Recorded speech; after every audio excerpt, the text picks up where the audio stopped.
Señor esté con ustedes. Evangelio de nuestro Señor Jesucristo según San Marcos. Jesús fue con Santiago y Juan a casa de Simón y Andrés.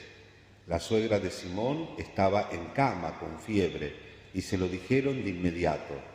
Él se acercó, la tomó de la mano y la hizo levantar. Entonces ella no tuvo más fiebre y se puso a servirlos. Al atardecer, después de ponerse el sol, le llevaron a todos los enfermos y endemoniados, y la ciudad entera se reunió delante de la puerta. Jesús sanó a muchos enfermos que sufrían de diversos males y expulsó a muchos demonios, pero a estos no los dejaba hablar porque sabían quién era Él. Por la mañana, antes que amaneciera, Jesús se levantó, salió y fue a un lugar desierto. Allí estuvo orando. Simón salió a buscarlo con sus compañeros y cuando lo encontraron le dijeron: «Todos te andan buscando». Él les respondió: «Vayamos a otra parte a predicar también en las poblaciones vecinas, porque para eso he salido». Y fue por toda la Galilea predicando en las sinagogas de ellos y expulsando demonios. Palabra del Señor. Queridos hermanos, en este Evangelio de la quinta semana del tiempo ordinario, junto con el de la semana pasada, tenemos lo que podemos llamar, en nuestra manera de hacer reportajes contemporánea, un día en la vida de Jesús. La semana pasada contaba la primera parte del día. Jesús, después de levantarse, va a la sinagoga, cura al endemoniado, y luego retomamos con el Evangelio de hoy, va a la casa de Simón y Andrés y cura a la suegra de Pedro. Como dice ese muy popular, pero un poquito chiste machista, dice que que Pedro niega a Jesús porque le curó la suegra, dice. Esta curación de la suegra de Jesús nos enseña mucho también a nosotros en relación a nuestras batallas, a las convicciones que nosotros podemos tener. Convicciones que siempre tienen lo más posible que estar fundadas en la verdad y en la realidad. La verdad cuando es tal, cuando es verdad, aletheia en griego, la palabra aletheia en griego, tiene un matiz que tal vez nosotros no percibimos en nuestro idioma con la palabra verdad. La palabra aletheia en griego es algo como que se va descubriendo, como si tuviéramos algo envuelto. Cuando desenvolvemos una parte es como que se envuelve otra, y a medida que más vamos conociendo, más se va descubriendo de esa realidad. Esa es la riqueza de la realidad. Imagínense en nuestro tiempo que cada vez la gente piensa menos porque se distrae con imágenes, con recuerdos, generalmente envueltos en sentimientos que hace mucho más difícil la percepción y la objetividad de esas imágenes con la realidad, que nos pongamos a pensar en las consecuencias de las cosas. Y entonces, en todos los tiempos, en todos los siglos, hay mucho lugar para la ideología, hay mucho lugar para determinadas formas de ver que tienen que ver, valga la redundancia, con nuestros intereses y con nuestras necesidades, más que con la objetividad de la realidad. Entonces es muy difícil. Yo a veces, sobre todo después de la pruebita que tuve el año pasado de la enfermedad, siempre tuve la tendencia, pero ahora, entonces yo veo las cosas, y cuando veo que el otro no la puede ver, lo dejo que siga como puede. Porque la cosa es así, y muchas veces hay pruebas reales, uno puede tomar las pruebas reales, pero si vos en la otra persona ves la imposibilidad de que te siga el argumento, que te siga la reflexión, si es algo que tiene que ver con la oficialidad, marco el territorio, porque el párroco está para eso. Digamos, a mí muchas veces las cosas que suceden me tienen sin cuidado, pero uno tiene que cuidar el oficio, porque hoy está fulano, ayer estuvo mengano, mañana va a estar sultano. Entonces, si uno es medianamente responsable, tenés que cuidar el oficio, ¿no es cierto? Pero bueno, el Señor nos pide esto, que nosotros hagamos un esfuerzo de tener una visión real de la realidad, saber que la realidad es difícil. Escucharon la primera lectura, Job, a ver cómo traduce acá, yo me acuerdo la Vulgata, dice: no es una servidumbre la vida del hombre sobre la tierra, milicia es vita homini super terram, dice la Vulgata, es una milicia, es una lucha la vida del hombre sobre la tierra. Es difícil, sobre todo si queremos ser consecuentes, honestos y sacar conclusiones, no solamente, como decía Mafalda, que nosotros los argentinos somos diagnosticadores, no somos solucionólogos. Es decir, diagnosticamos bárbaro. El tema después hacemos recontra macana y entonces ¿qué tenemos que hacer si no sacamos las conclusiones lógicas? Y tratar de defender y arreglar lo que hicimos. Generalmente echándole la culpa a los otros, que es lo más fácil, y según cómo el ingenio de cada uno, a veces uno tiene un poquito de más labia porque tiene un poquito más de entrenamiento en la sin hueso, etc. Pero bueno, esto realmente a mí me divierte un poco. Yo sé que mucha gente sufre con estas cosas, pero bueno, cada uno tiene su personalidad y cada uno tenemos nuestra milicia, nuestra lucha, como podemos, no como queremos. Porque la verdad, al fin de la jornada, es esto, que no hacemos lo que queremos, sino lo que podemos. A veces tenemos la fantasía que somos muy más nosotros porque hacemos tal o cual, pero la realidad es que todo mundo hace básicamente lo que puede.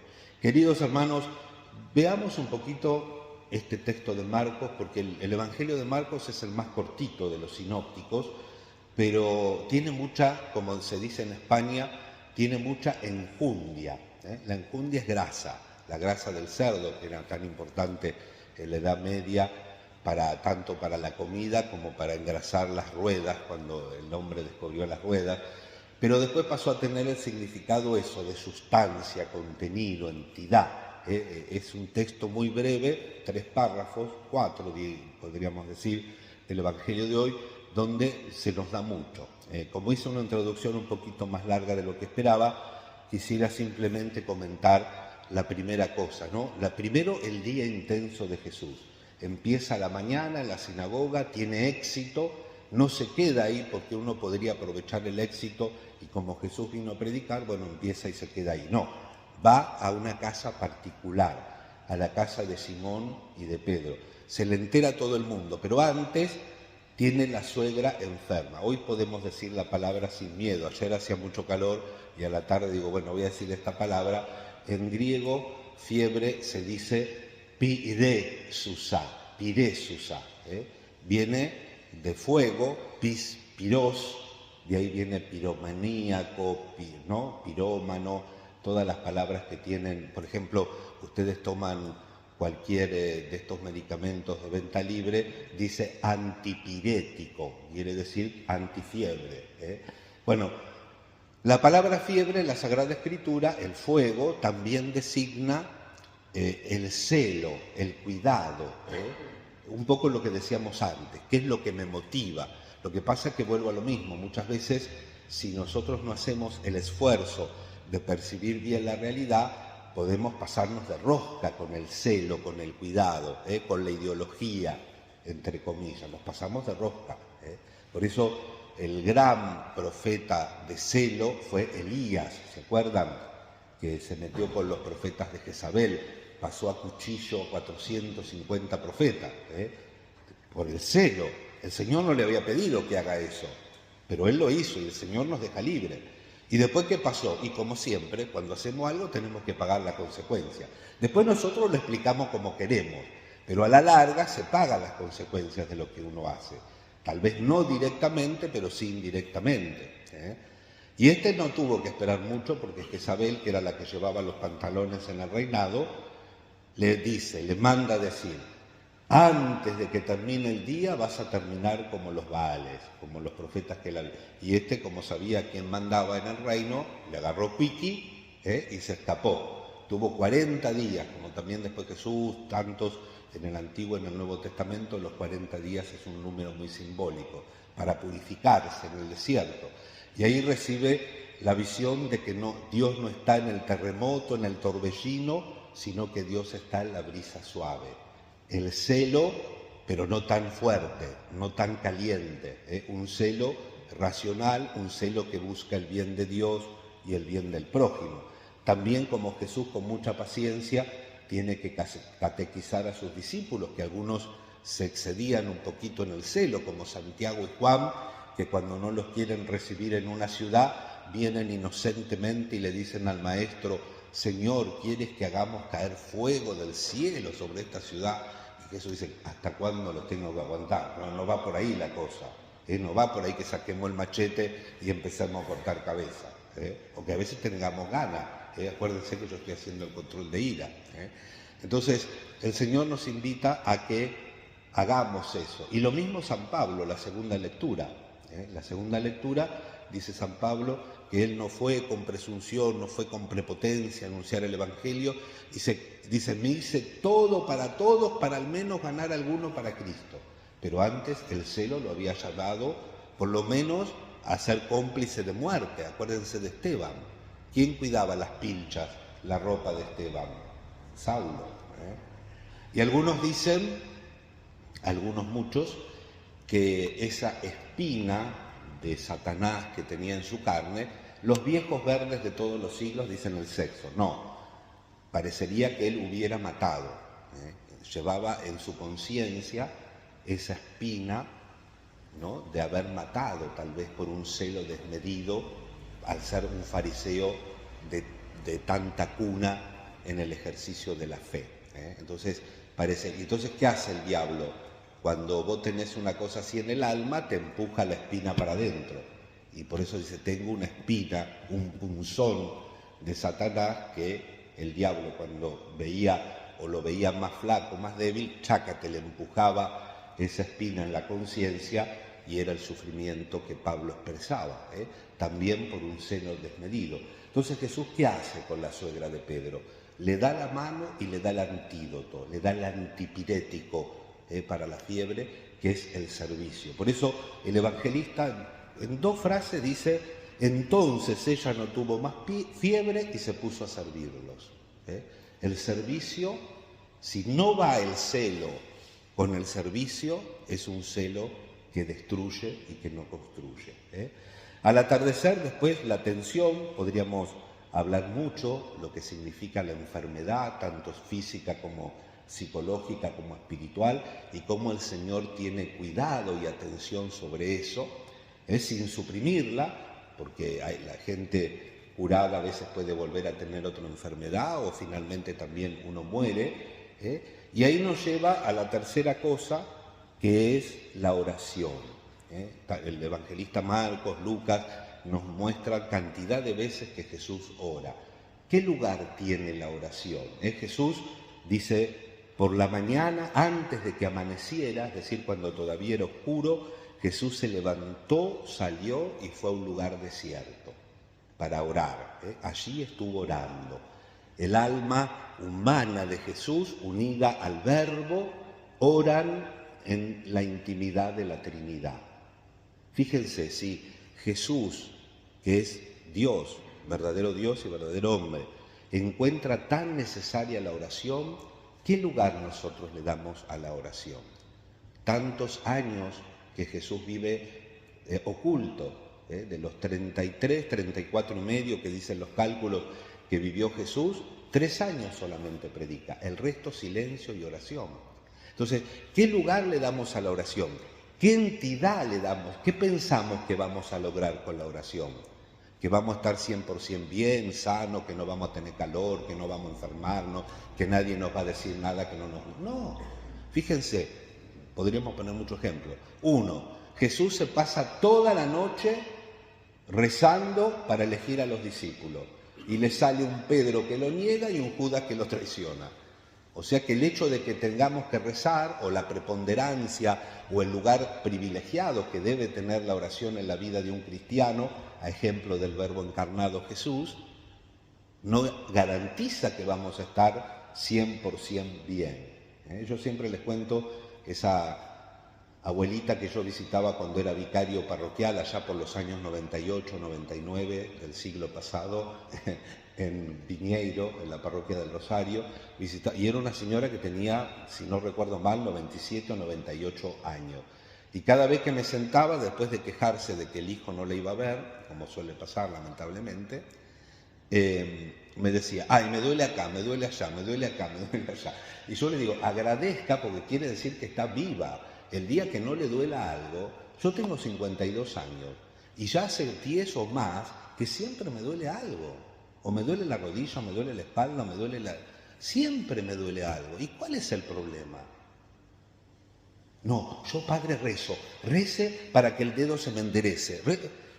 Ojalá tratate el dedo y si se te endereza, bendito sea Dios. Y si no, anda con el dedo. ¿Cuánta gente anda sin uno dedo, dos dedos, tres dedos y no pasa nada? ¿Qué lugar y qué entidad tiene la oración en mi vida? Es muy importante eso. Porque eso va junto con lo primero que decíamos, con la visión que nosotros tenemos de la realidad, con la convicción que tenemos que tener de nuestra fe, que la fe no es para recitar el credo, sino también para vivirla, es cómo nosotros vamos a poder tomar las opciones y continuar por el camino de la vida como Jesús, que no se instala en un lugar público, en la sinagoga, aunque tiene éxito, que no se instala en un lugar privado como la casa de Simón y Andrés, porque tiene éxito, no se deja distraer de su misión. Cuando se dan cuenta, recuerden que la gente antiguamente no es como nosotros que andamos la noche dando vueltas, no sabemos qué hacer, después decimos que dormimos mal y toda la historia, o que andamos con el móvil y la mar en coche. Bueno, antes no, antes la gente se acostaba cuando se iba el sol y se levantaba con vieron que muchos textos comienzan con la primera luz del sol, era literal. Y por eso la gente, si ustedes leen la historia del sueño, o en la Edad Media o antes, ¿cómo hacía la gente? En invierno o cuando los lugares que por donde están ubicados los países se acostaban más temprano, porque oscurecía más temprano, por ahí oscurecía a las 5 de la tarde, la gente se acostaba tipo 10, 11, 12 de la noche, se levantaban, comían algo, hacían algo y se volvían a dormir. Eso era dividir la noche en vigilias. Entonces, Jesús en una de esas vigilias de la noche, todavía no estaba oscuro, quiere decir que no iba a encontrar a nadie, se va a un lugar apartado para rezar. En cuanto sale el sol, los otros lo van a buscar. ¿Y qué les dice Jesús? Pedro le dice, todos te andan buscando. Él le respondió, vayamos a otra parte a predicar también en las poblaciones vecinas, porque para esto he salido. Jesús salió para esto, no se distrae de su misión. Diríamos familiarmente, Jesús la tiene clara. Nosotros la tenemos clara, porque esa tarea de ellos es la nuestra, predicando en la sinagoga de ellos y expulsando demonios. Nuestra vida también es eso. Como decía el Padre Obispo en la visita pastoral, expulsar nuestros propios demonios, pero también y sobre todo anunciar con alegría el reino de Dios. Que la Santísima Virgen nos cuide, nos proteja en este domingo y nos ayude a nosotros también a curarnos de las fiebres que tengamos, obsesiones, fiebres, cosas que no nos dejen actuar y vivir en plenitud la gran vocación y la misión que como bautizados y cristianos tenemos cada uno de nosotros. Que así sea.